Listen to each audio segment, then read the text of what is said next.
हरे कृष्णा। 5वां अध्याय और 27वां 28वां श्लोक एक साथ हम लोग श्रवण करेंगे। यद्यपि आप इसको 2 दिन में याद करेंगे, 27 पहले दिन और फिर अगले दिन 28वां श्लोक, लेकिन इसका श्रवण हमें एक साथ ही करना पड़ेगा। स्पर्शान कृत्वा बहिर्बाह्यांश चक्षुषश्चैवान्तरे भ्रुवोः प्राणापानौ समौ कृत्वा नासाभ्यन्तरचारिणौ यतेन्द्रिय मनोबुद्धिर्मुनिर्मोक्षपरायणः विगतेच्छा भयक्रोधो यः सदा मुक्त एव सः। स्पर्शान कृत्वा बहिर्बाह्यांश, यहां पर संधियां हैं, थोड़ा सा ध्यान में रखेंगे। बहिर्बाह्यांश इतना ही बोलेंगे, बहिर्बाह्यांश चक्षुषश्चैवान्तरे भ्रुवो। बहिर्बाह्यांश, बाह्यांश च नहीं, बाह्यांश। स्पर्शान कृत्वा बहिर्बाह्यांश चक्षुषश चक्षुषश चक्षु चक्षुष चक्षुष चक्षुष चैवान्तरे भ्रुवो प्राणापानौ समौ कृत्वा नासाभ्यंतर चारिणौ। नासा प्लस अभ्यंतर, यतेन्द्रिय मनोबुद्धिर मुनिर मोक्ष परायण, विगत प्लस इच्छा प्लस भय प्लस क्रोधो यह सदा मुक्त एव सह। 5वें अध्याय में भगवान ने कर्म संन्यास की बात सब 26वें श्लोक तक बता दी है। अब ये स्पेशलिटी है कि अगले आने वाले अध्याय की भूमिका भगवान इन 27 और 28वें श्लोक में बता रहे हैं। अगला अध्याय का नाम है हमारा आत्म संयम योग, अर्थात वो उसको अष्टांग योग भी कहा जाता है। तो उस अष्टांग योग की संक्षिप्त प्रक्रिया, जो भी उसके अंदर क्रियाएं की जाती हैं, उसको संक्षेप में इन दोनों श्लोकों में भगवान ने कवर कर दिया है। 27वें और 28वें श्लोक में क्या कह रहे हैं यहां पर? जो अष्टांग योगी है, जो पतंजलि ऋषि के द्वारा प्रवर्तित है अष्टांग योग, उसके अंदर क्या करते हैं वो? स्पर्शान कृत्वा बहिर्बाह्यांश। स्पर्शान का मतलब, स्पर्श का मतलब होता है विषय। 5 प्रकार के जो विषय हैं उनको विषय ना कह के यहां पर स्पर्शान कह दिया। स्पर्शान मतलब पदार्थ, विषय, बाहर के पदार्थ। कृत्वा, कृत्वा माने छोड़कर, बहिर्बाह्यांश बाहर के विषयों को बाहर ही छोड़कर। अष्टांग योगी क्या करता है? बाहर के विषयों को बाहर ही छोड़ देता है, वो उनको अपने अंतःकरण में नहीं ले जाता, अपने मन और बुद्धि के अंदर उनको जगह ही नहीं देता। उनका जितना उपयोग है उतना करता है और बाकी उसको उसमें अनासक्त रहता है। तो बाहर के विषयों को बाहर ही छोड़कर फिर वो क्या करता है आगे? चक्षुष चैवान्तरे भ्रुवो। चक्षु माने आंख, नेत्र, तो नेत्रों की दृष्टि को, भ्रुवो माने भौं के अंतरे, अंतर माने बीच में, भौं के बीच में स्थित करके फिर क्या करता है? नासाभ्यंतर चारिणौ। नासिका के अंदर जो हमारा श्वास प्रश्वास चलता है, प्राणापानौ, जो हमारा श्वास प्रश्वास चलता रहता है, उसको, उस प्राण को प्राणापानौ, प्राण प्लस अपान, 2 प्रकार की वायु हैं, हम 6ठे अध्याय में श्रवण करेंगे, प्राण और अपान। तो प्राण वायु और अपान वायु, इन दोनों को समौ, सम करके, कृत्वा माने करके। तो सबसे पहले वो क्या करता है? बाहर के विषयों को बाहर ही छोड़ देता है। वास्तव में हमारे मन की चंचलता का कारण तो यही है बाहर के विषय। तो जब बाहर के विषयों को बाहर छोड़ दिया तो अब हमारा मन शांत हो गया। उसके बाद फिर शारीरिक क्रिया बता रहे हैं क्या करना है। आंखों की जो दृष्टि है वो दोनों भौं के बीच में स्थित करके, और हमारी नासिका के अंदर जो चल रहा है प्राण, उसको, उसकी गति को प्राणापानौ, प्राण और अपान की गति को सम करके फिर क्या करता है? यतेन्द्रिय, अपनी इंद्रियों को वश में करके, मन और बुद्धि, अपनी मन और बुद्धि और इंद्रियां तीनों को, यत का मतलब है वश में करना। तो जिसने इन तीनों को अपने वश में भी कर लिया है, इंद्रिय को, मन को और बुद्धि को, वह व्यक्ति मुनि, उसको मुनि बोला है भगवान ने, कि वो जो मुनि है वो मोक्ष परायण है। मोक्ष परायण है मतलब उसका अंतिम लक्ष्य है मोक्ष, परमात्म सायुज्य। ये भी मुक्ति है एक प्रकार की।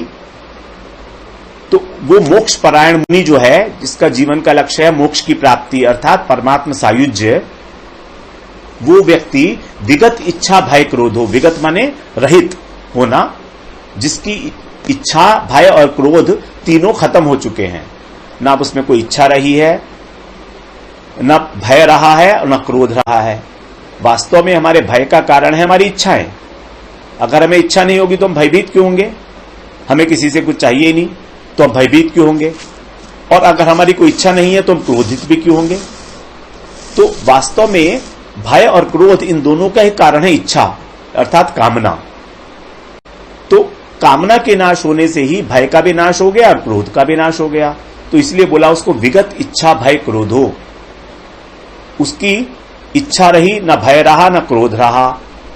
यह सदा मुक्तेव सह, फिर वह व्यक्ति तो जीते हुए भी मुक्त के समान ही है, अर्थात वो भी जीवन मुक्त अवस्था को प्राप्त हो चुका है। तो पहले उसमें भगवान ने क्रियाएं बताई कौन कौन सी हैं, संक्षेप में, डिटेल में 6ठे अध्याय में बताएंगे ही।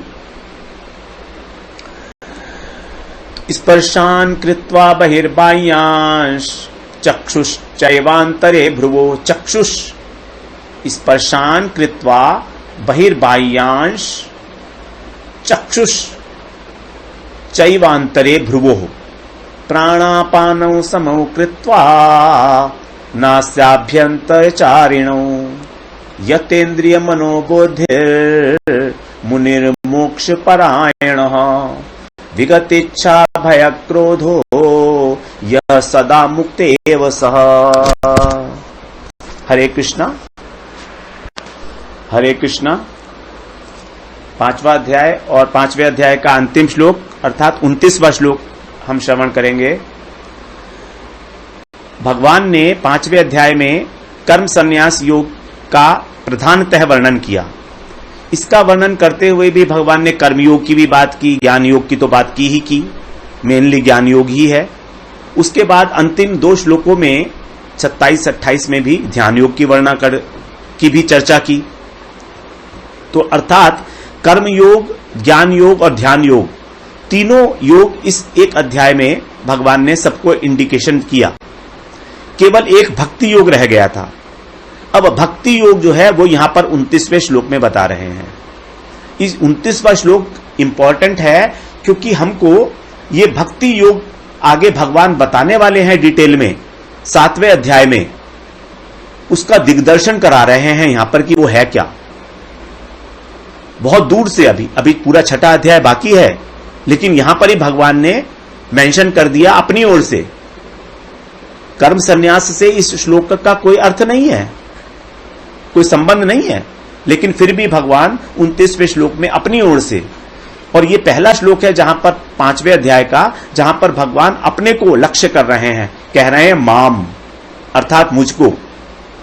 तो जहां पर भगवान मुझको या मई, मय्येव इस प्रकार के पद उपयोग करते हैं, वो सब भक्ति योग की ओर ही हमको लक्ष्य करते हैं, जो श्रीमद् भगवद गीता का प्रतिपाद्य विषय है, वास्तविक प्रतिपाद्य विषय। चाहे भले ही भगवद गीता को कुछ लोगों ने कर्म योग बना दिया, कुछ लोगों ने ज्ञान योग बना दिया, लेकिन वास्तविक जो है वो भक्ति योग ही है। और हम लोग इसको प्रूव कर चुके हैं, प्रतिपादित कर चुके हैं पहले भी। भोक्तारम यज्ञ तपसाम सर्वलोक महेश्वरम सुहृदम सर्वभूतानाम ज्ञात्वा माम शांतिम ऋच्छति।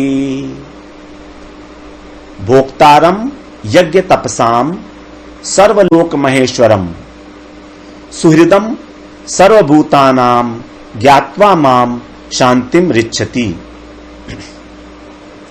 भगवान ने 3रे अध्याय में 2 प्रकार की निष्ठा बताई थी। कर्मयोगी की निष्ठा कर्म में और ज्ञान योगी की निष्ठा ज्ञान में, अर्थात सांख्य, एक ही बात है। तो ये जो निष्ठाएं थी दोनों भगवान ने एक ही श्लोक में बताई थी। ये दोनों लौकिक निष्ठाएं हैं। ये दोनों ही निष्ठाएं माया के डोमेन में आने के कारण लौकिक निष्ठा बताई गई है इनको।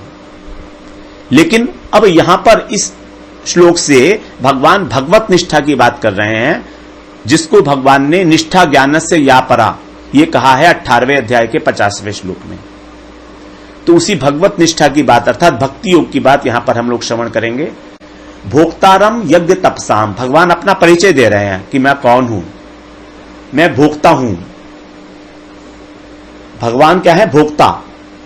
जो कुछ भी हम कर्म कर रहे हैं उसके वास्तविक भोक्ता भगवान है। अहम ही सब यज्ञानाम भोक्ता च प्रभुरेव च। हम भोक्ता नहीं है, ये तो हमारी मिथ्या धारणा है कि हम भोक्ता हैं।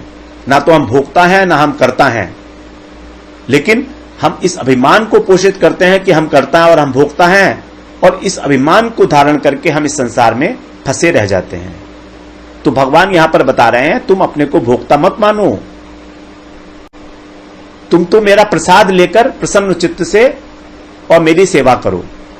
वास्तविक भोक्ता मैं हूं। भोक्तारम यज्ञ तपसाम, यज्ञ का और तप का। जब हम यज्ञ करते हैं तो हम उसमें आहुति वगैरह डालते हैं और उसमें कुछ अपनी इच्छा करते हैं कि हे भगवान हमको ये दे दो, हमको वो दे दो। उसी प्रकार कोई व्यक्ति तपस्या करता है। तो ये यज्ञ और तपस्या, यज्ञ का मतलब है कर्मयोग, कर्मयोग को भगवान ने बताया यज्ञ है, और तपस्या तपसाम का मतलब हो गया ये ज्ञान योग। ज्ञान योग या अष्टांग योग ये तपस्या ही है। तो इन दोनों का भी भोक्ता अर्थात इनका जो फल मिलेगा वो भी मुझे ही मिलना चाहिए, भगवान कह रहे हैं। सर्वलोक महेश्वरम, और जितने भी लोक हैं पूरा ब्रह्मांड 14 भुवन, उन सबके महेश्वर महान ईश्वर, ईश्वरों के भी ईश्वर, परम ईश्वर परमेश्वर, वो कौन है? भगवान है। सुहृदम, सुहृदम माने मैं सबका हितैषी हूं। सर्वभूतानाम, जितने भी प्राणी हैं इस संसार में, अनंत अनंत प्राणी हैं, उनकी कभी गणना नहीं की जा सकती, लेकिन उन सबके भगवान हितैषी हैं। हितैषी का मतलब भगवान उनके कल्याण की कामना करते हैं। कल्याण कैसे होगा हमारा? जब हम इस संसार से छूट जाएंगे और भगवान की सेवा में जाएंगे, तभी हमारा कल्याण माना जाएगा। तो भगवान वास्तव में ये चाह रहे हैं कि किसी प्रकार से ये मनुष्य इस भव बंधन से छूट जाए और मेरी सेवा में आ जाए। इसीलिए उनको कहा गया सुहृदम। अगर वो सुहृद नहीं होते तो हमको भगवत गीता क्यों देते? अर्जुन को भगवत गीता क्यों सुनाते? अर्जुन को आवश्यकता नहीं थी भगवत गीता की। हमारे लिए भगवत गीता सुनाई गई है कि हम लोग ये समझ जाएं कि हमारा स्वरूप क्या है और हमको कैसे भगवान की सेवा में जाना चाहिए। सुहृदम,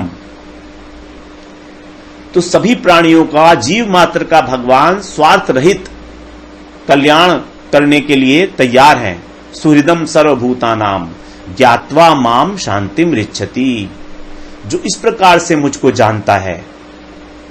ज्ञात्वा माने जानता है, माम माने मुझको। मुझको किसको?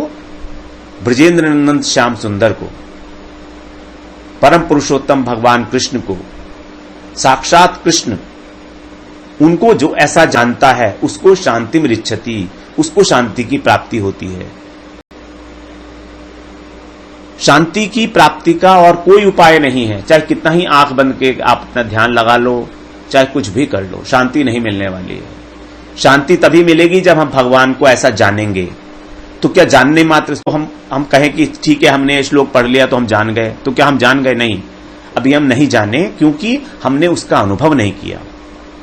जब हम अनुभव करेंगे तो हम अपना कर्तापन का त्याग करेंगे, भोक्तापन का त्याग करेंगे, भगवान को ही एकमात्र अवतारी कृष्णस्तु भगवान स्वयं मानेंगे, किसी अन्य देवी देवता का पूजन नहीं करेंगे, क्योंकि भगवान ही सर्वलोक महेश्वरम है, सारी देवताओं के परम देवता हैं। जब हम परम देवता की उपासना कर रहे हैं तो छोटे मोटे देवी देवताओं की जो जड़ हैं, इंद्र है, वरुण है, देवी है, जितनी भी हैं सब जड़ हैं। ये सब इस संसार के अंदर हैं, ब्रह्मांड के अंदर हैं, सब ब्रह्मा तक। इन सब की पूजा क्यों करेंगे फिर हम? लेकिन हम तो करते ही नहीं की पूजा, तो हम अभी मानते ही नहीं है भगवान को सर्वलोक महेश्वरम। हमने सुन लिया है लेकिन हम मानते नहीं है सर्वलोक महेश्वरम। जब हम ये जान जाएंगे कि हां कृष्ण ही एकमात्र हमारा अवलंबन है, हमारा सहारा है, तभी हम ये जानेंगे कि हम भगवान को जाने।